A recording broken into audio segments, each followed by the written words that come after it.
এটা আবার কি খেলা? কোনোদিন তো দেখিনি। হ্যালো বন্ধুরা, আজ আমি তোমাদের সাথে শেয়ার করছি একটা খেলা সম্পর্কে। আমার মামা অনেক পুরোনো দিনের কালেকশন করে রেখেছে বাড়িতে, তো তার মধ্যে একটা কালেকশন হলো এই খেলাটা। এই খেলাটিকে বাগাডুলি বা ব্যাগে টেলে বলা হয়। তোমরা হয়তো অনেকেই জানো যে 1777 থেকে 1871 সালের মধ্যে এই খেলাটি আবিষ্কার এবং জনপ্রিয়তা লাভ করে। তার মানে এই সময়টা হলো ভারতে ইংরেজদের শাসনকালের সময়। এই খেলা সময়ের সাথে সাথে অনেক পরিবর্তন হয়েছে। এই গেম বা খেলার বোর্ডও এক এক জায়গায় এক এক রকম, কিন্তু বর্তমান সময়ে দাঁড়িয়ে এই খেলা এখন প্রায় ইতিহাসে পরিণত হয়েছে, কোথায় যেন হারিয়ে গেছে। এই খেলা সম্পর্কে অনেকেই জানি, আবার অনেকে জানি না। সত্যি বলতে যেমন আমরাও জানতাম না এই খেলা সম্পর্কে। যখন দেখলাম, তারপর মামার মুখে শুনলাম এই কালেকশন সম্পর্কে এবং তোমাদের সাথেও শেয়ার করছি।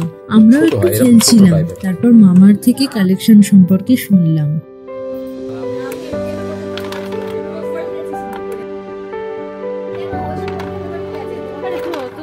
এটা তো ব্যাগাডুলি পুরনো যায়, এটা আমাদের এখানে খেলা নয়, তো বিদেশি খেলা ব্যাগাডুলি, সেই পুরনো ব্যাগাডুলি। কবেকার? এটা ইংরেজদের আমলের নাকি? হ্যাঁ, ইংরেজ আমলে তো বটে। 30-40 বছর হয়ে গেল এই গেমটা, খেলাটা।